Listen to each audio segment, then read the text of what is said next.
오늘 본문은 장래의 부자가 되기를 계획하는 사람들에게 다음과 같은 말씀으로 시작을 하고 있습니다. 들으라. 오늘이나 내일이라는 단어로 봐서는 부자가 되려고 계획하는 사람들이라는 것을 알 수 있습니다. 왜 그들에게 이러한 말씀을 하고 계시는 것일까요? 14절은 이 세상은 잠깐 보이다가 없어지는 안개와 같기 때문이라고 말씀합니다. 이 세상이 유한하다는 것을 잊지 말아야 한다는 뜻입니다. 히브리서 9장 27절은 한 번 죽는 것은 사람에게 정해진 것이요 그 후에는 심판이 있으리니 라고 기록되어 있습니다. 그럼에도 이 사람들은 여전히 망각한 채 살아가려 하고 있습니다. 이 사람들은 정확히 누구를 가리키고 있는 것일까요? 이 사람들은 핍박을 피해 팔레스타인으로 이주하였다가 이제는 부자를 꿈꾸고 있는 그리스도인들입니다. 성경은 이들의 잘못이 무엇이라고 말씀하고 있습니까? 4장 16절은 그들이 허탄한 자랑을 하였다고 말씀합니다. 돈을 벌기 위해 어떤 도시에서 커다란 사업 계획을 가지고 있다고 설명하고 있습니다. 우리는 여기서 도시에서 사업 계획을 세우는 것이 그렇게 잘못된 것이라 할 수 있을까 반론해 볼 수 있습니다. 단지 사업일 뿐이기 때문입니다. 그러나 성경은 사업 자체만이 아니라 그리스도인이라고 자부하고 있는 것을 더 책망하고 있습니다. 야고보서 4장 15절은 너희가 도리어 말하기를 주의 뜻이면 우리가 살기도 하고 이것이나 저것을 하리라 할 것이거늘 그래도 잘 이해가 가지 않습니다. 그리스도인이라고 해서 사업을 하지 말란 법이 있을까요? 그래서 성경은 재차 그들이 약속을 지키지 않았다는 것을 증거하고 있습니다. 이 말은 무엇을 의미하는 것일까요? 육신에 속하게 되었다는 것을 의미합니다. 예를 들면 실패했던 예수님의 제자들이 예수님의 부활 승천 후에 기도로 성령의 충만함을 받아 복음을 증거하게 되었는데 핍박이 오자 두려움으로 다시 연약한 육신으로 돌아가 버린 상황이 펼쳐졌다는 것입니다. 야고보가 흩어진 팔레스타인 그리스도인들에게 쓰여진 것은 이 이유 때문입니다. 야고보서에서 기억해야 될 중요한 단어 3가지가 있습니다. 그것은 핍박과 믿음과 행함입니다. 그리스도인들을 향한 핍박과 그리고 그 버티는 믿음. 3번째로 믿음을 증거하는 행함입니다. 본문이 가리키는 그들은 그리스도인이라는 의미를 어떻게 이해하고 있을까요? 그들은 한번 그리스도인은 영원한 그리스도인이라고 이해하고 있습니다. 천국 가는 것은 변하지 않는다고 믿고 있는 것입니다. 하지만 성령께서는 세상 사람들과 구분을 할 수 없다고 말씀하십니다. 이 세상이 곧 없어지는 안개와 같은데 여전히 세상을 위해 살아가는 사람들과 똑같은 방식으로 살아가고 있는 것은 어찌미냐 하고 반문하시는 것입니다. 한 문장으로 정리하면 너희는 진정 부활신앙을 갖고 있느냐? 너희가 만일 죽어서 다시 부활한다는 것을 믿는다면 또 이 세상의 것이 다 없어질 것이라 정말로 믿는다면 새 하늘과 새 땅과 영광스러운 육체를 얻을 때에 그 보물을 땅에 쌓아 놓는 것이 아니라 하늘에 쌓아야 하는 것이 옳지 않겠느냐 하고 물으시는 것입니다. 그리고 재차 물으십니다. 들어보아라 부한자들아. 4장에서는 부자를 계획하는 사람들을 향하여 말씀하셨는데 5장에서는 이미 부자가 된 그들에게 말씀하고 계십니다. 이제는 울고 통곡하라. 왜 울고 통곡하라고 말씀하시는 것일까요? 야고보서 5장 1절은 또 다른 고생이 펼쳐졌기 때문이라고 설명합니다. 또 다른 고생이란 무엇을 의미하는 것일까요? 3절은 불이 살을 태우는 고통이라고 말씀합니다. 곧 지옥으로 가게 될 것이라 말씀하시는 것입니다. 그 이유는 무엇일까요? 야고보서 5장 3절에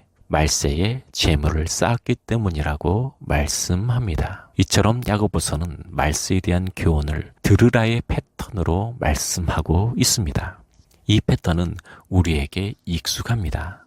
왜냐하면 요한계시록에도 나오는 패턴이기 때문입니다. 귀 있는 자는 성령이 교회들에게 하시는 말씀을 들을지어다. 즉 마지막 때에 예언의 메시지의 성격이 짙은 말씀이라는 것입니다. 야고보서는 이제 그들에게 말씀을 들어야 하는 구체적인 이유들을 말씀하고 있습니다. 그 이유는 첫째로 그들의 재물이 썩었고, 둘째로는 옷이 좀이 먹었으며, 셋째로는 금과 은이 녹이 슬었다고 하였습니다. 이 세 가지는 곳간에 쌓아두었다는 공통점이 있습니다. 하지만 재물이 썩고 옷이 좀이 먹었다는 것은 이해가 되지만 금과 은이 녹이 슬었다는 말은 이해가 가지 않습니다. 그러나 본문에서 말씀하는 금은 순금이 아니라 일반적인 합금을 가리킴을 알 수 있습니다. 순금이 아닌 합금은 구리의 포함 정도에 따라 온도 변화, 습기, 염분, 화학 성분에 의해 변색이나 산화될 수 있습니다. 우리가 흔히 말하는 레드 골드입니다. 은 99.99% 또한 변색이 되지 않으나 특성상 공기 중에 황해스과 화학 반응하면 어두운 색으로 변색이 되는데, 착용하지 않고 있을 때는 더 빨리 변색이 되기에 밀봉하여 보관하는 것이 좋습니다. 은반지의 경우 연결 부위땜 자리부터 변색이 됩니다.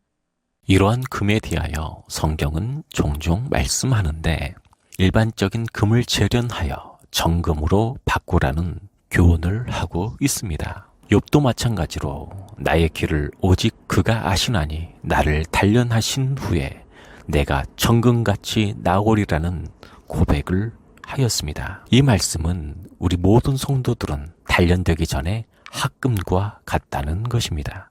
모든 불순물들이 제거가 될 때 우리는 정금이 되어 주님께 나아가게 되는 것입니다.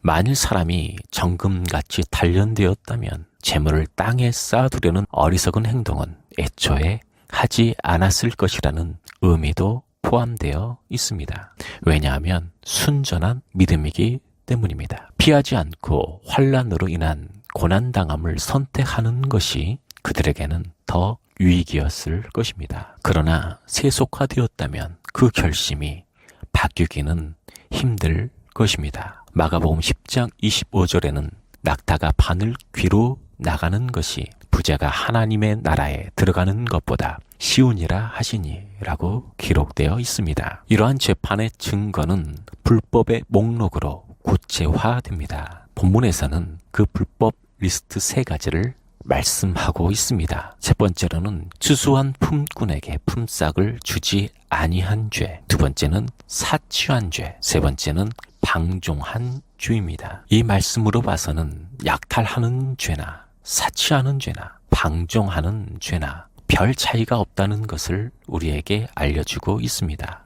똑같이 지옥에 가는 죄인 것입니다. 성경은 최종적으로 이러한 재판의 결과가 나온 이유를 제시하고 있습니다. 너희는 의인을 정죄하고 죽였으나 그들은 대항하지 아니하였다라고 6절은 말씀하고 있습니다. 약자들은 아무 말이 없었던 것입니다. 대항할 수 없었던 거예요. 이처럼 가진 것이 없는 사람이나 약한 사람은 사회에서 소외되고 더욱 연약한 자가 되는 것이 이 시대의 당연한 이치가 아닙니까? 성경은 그들을 하나님께서 돌보신다고 말씀합니다. 마태복음 11장 5절은 맹인이 보며 못 걷는 사람이 걸으며 나병 환자가 깨끗함을 받으며 못 듣는 자가 들으며 죽은 자가 살아나며 가난한 자에게 복음이 전파된다 하라. 성경은 소외되고 가난한 이웃을 살피라고 기록되었는데, 그 뜻은 율법의 시스템 자체가